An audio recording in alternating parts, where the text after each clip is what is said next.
Why is takt time important? In this video, I'm going to talk to you about the formula, why it's important, what it allows us to do, and what it essentially means. And I'll give you some examples of what it means in manufacturing and why that exact definition does not necessarily apply to us. So if you're into that, stay with me on this video.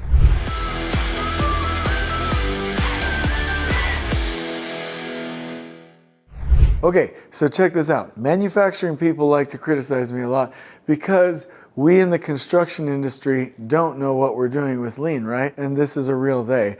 Constantly criticize our use of the terms takt time and cycle time, throughput time, and these manufacturing terms. But what we have to realize is that it takes a lot of mental gymnastics, a lot of mental strain to translate a scenario where your product is moving through the system through fixed units, meaning your flow unit, whether it's a car or a person or a product, is moving through fixed units, possibly on a takt time, and in construction where the fixed unit or the grow unit is what Nicholas Modig calls it, is actually anchored to the ground through foundations, right? And the thing moving through the building inside of a phase is the train of trades going the same speed and the same distance apart. When manufacturing talks about takt time, first of all, they're talking mainly about customer demand. So when you hear about lean manufacturing and you hear about, hey, Toyota produces as customer request comes in, that's not exactly true.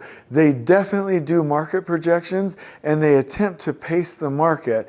They do produce smaller batches, unlike we do in the United States, but they attempt to understand what does the rate of production need to be on a takt time to match customer demand, and it's a simple formula. Those manufacturing plants have to consider buffers, plant shutdowns, vacations, weekends, things like that. So they've then calculated within the available working time and the production of the plant, and considering, again, shutdowns or maintenance, what the takt time has to be on the line to produce the cars. And so the second way they use the term takt time is the actual takt time beat, where in line manufacturing, let's just use cars as an example, they move from station to station to station to get a door, another door, the windshield, you get the different components, right? And every activity along that line should take the same amount of time so that the cars can move through either continuously or in steps as a part of their process, okay?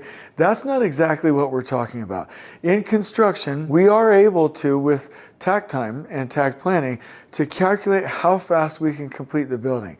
But we're not really estimating many times how, does the client want 50 buildings? Unless you're on a university campus or you have a consistent program or you're building homes as a part of a community, you typically aren't dealing with multiple buildings. It's one building and we have a stipulated end date, and we have to either identify our target end date with the takt time formula, or we have to use the takt time formula to fit in to the stipulated end date. And so I've shown this to you on other videos, but I think you'll like it here.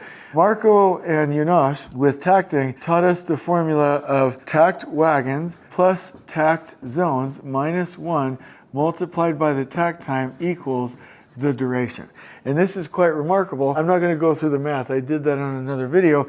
But let's say, hypothetically, that you have a takt plan with 2 wagons and 2 zones. And this is just simulating what the formula can do for any option that you might want. So this is 1, 2 wagons, 1, 2 zones. Let's say that we just wanted to split that in half, right? That way the wagons are half the amount of work because the zone sizes are half the size as well. And what happens here is instead of having 2 zones, we have 4 zones, okay?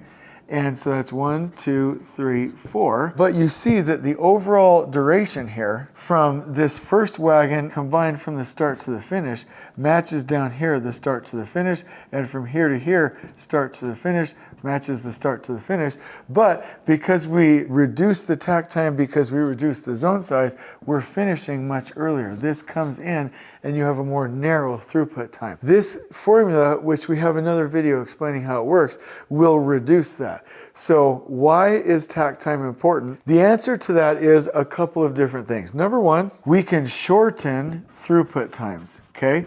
And this, I do want to say, never reduces, and I do mean never, the trade's duration. I'm going to say it shortens phases. Okay, and let me draw a sketch here that I think is quite remarkable. In Takt planning, we will create what's called a macro level Takt plan. Typically your foundations are a single line, maybe one or two, then you get your superstructure, right? Then you get your interiors here, then maybe your exteriors, and then you'll have, your commissioning and things like that. I want to show you the difference between a macro and a norm using lines. So let's say hypothetically that your path of critical flow or your critical chain, whatever you want to call it, literally flows through like that. If you did this to each one of these phases, again, this is mobilization, foundations, superstructure, interiors, exterior, site work, and commissioning, and you literally did this using the Takt time formula for every phase, we do what's called the norm level production plan. And if I was going to draw that, which I am, it would literally look like this. Okay, it gets a little bit longer because you have more zones, but it comes in, it literally pulls in. And what I really want to see right here is that this difference is these are buffers that you gain. So this right here is your contractual promise, right? So when you're signing a prime agreement, that's the date. But when you actually target with trade partners, you're targeting here so you can gain buffers. Another thing that you can do, especially using a calculator using that formula, is you can actually calculate a backup, right? And let me just give you a hypothetical. Maybe on these early zones, you can't get too much optimization, superstructure, but let's say on the interiors, you were able to optimize it, right? And gain, let's say 10, 20, 30 more buffers. Because let's say on the interiors, you went from, this is a 5-day Takt time, let's say this was a 4, and your backup is a 3-day Takt time. You can gain even more time, and this is what I call your backup. If the project gets in trouble, what I don't want anybody to do is to hurt trade partners or overstress the team, so we have to have a zoning strategy. So the Takt time is absolutely key for us to optimize construction phases and the overall plan. The other thing that I want to say, even though Takt time isn't the most important thing in Takt planning, Takt basically means that you're in a flow. So I want you to visualize this as I clap my hands. Takt basically means that trades are going from zone to zone to zone to zone on a Takt time.